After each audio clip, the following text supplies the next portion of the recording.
Welcome to the only daily podcast focusing on compliance news of the day. Each morning, start your day with a cup of coffee and Tom Fox, the voice of compliance, to hear about 4 of the top compliance, corruption, or leadership stories you will need to start your day.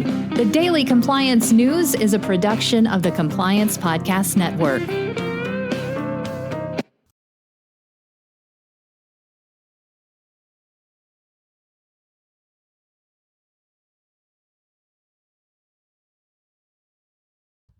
The Daily Compliance News for December 4, 2023, the Weight Loss Edition.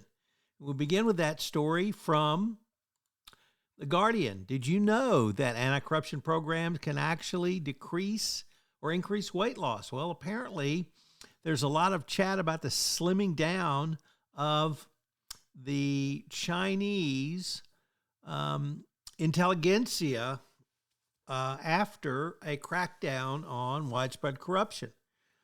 The anti-corruption drive has caused a general health boost, where almost 12% of those are less likely to be overweight after a couple of years of being subjected to the anti-corruption compliance put down. This is not because of a direct loss of income from corruption, but because they drank less and ate out less frequently.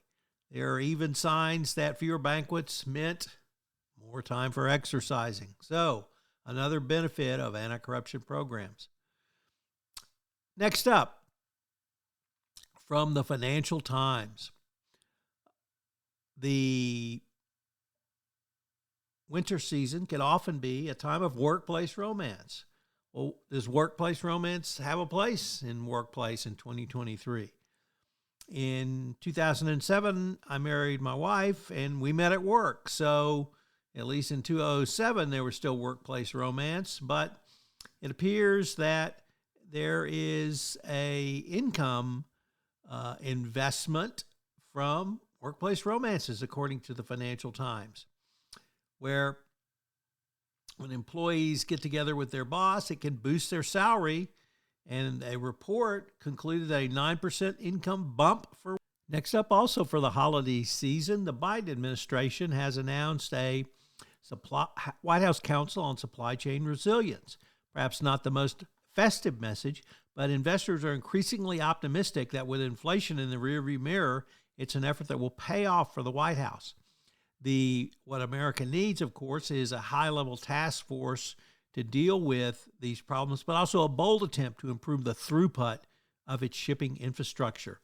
Much of the U.S. logistics network is antiquated in no small part due to the corruption of the Trump administration, which prioritized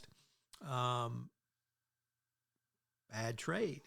And while ports in Singapore and China are moving to automation, the U.S. is lagging behind in the use of technology. So hopefully this will move forward in this manner.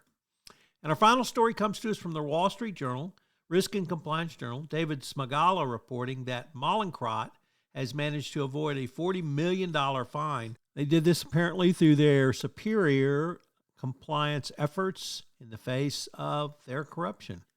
Go figure. The Daily Compliance News is a production of the Compliance Podcast Network and a proud member of C-Suite Radio. Thanks so much for listening. I hope you'll join me again tomorrow.